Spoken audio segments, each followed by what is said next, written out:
was a lot of competitiveness and all the cruel and stupid high school rituals which are detailed in so many movies. Going through that really made me pissed off. And I just buried the anger for use at a later date. The seeds of Iggy's discontent can be traced back to Ann Arbor, Michigan, where Iggy was born James Newell Osterberg in April 1947. A wealthy Detroit suburb, Ann Arbor has its share of tree-lined streets and lavish homes. But Iggy says he clearly lived on the wrong side of the tracks. I grew up in a trailer park on the side of by the side of a two-lane U.S. highway in a rural area with a cornfield directly behind my house on a trailer and a gravel pit behind that and a lot of forests. The son of a teacher, Iggy was a smart, hard-working kid who did well in school. He even ran an ambitious but unsuccessful campaign for class president. According to classmate Ron Ashton, Iggy was as straight-laced as they come.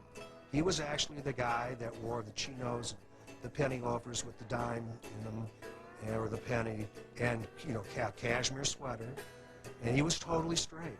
Until I was like 17, you know, my dad was still telling me, you know, what socks to wear and dictating my haircut.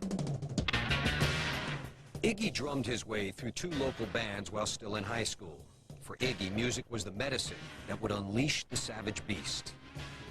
The day I got out of high school, I walked out of school through one of the nicest neighborhoods in Ann Arbor, and I threw my papers all over the place. I didn't pick them up, and I grew my hair as fast as I could down to my shoulders, dyed it platinum with Clairol Ultra Blue, and got myself arrested very quickly.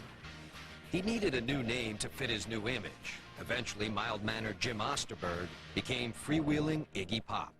And in 1966, after just 1 semester of college, Iggy dropped out to pursue music full-time.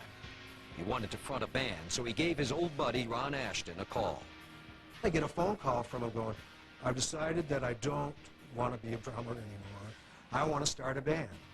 And he wanted to start a band with my brother and myself. With Ron on guitar, his brother Scott on drums, and their friend Dave Alexander on bass, the group took shape. The foursome called themselves the Psychedelic Stooges, and in March of '68, they played their first public gig. We were all pumped up. Iggy wanted to do something that was totally different. So he shaved his eyebrows off, he covered his face with baby oil, and then took hands full of glitter and threw it into his face. Few in the audience could believe their ears or their eyes. Iggy's onstage antics defied description.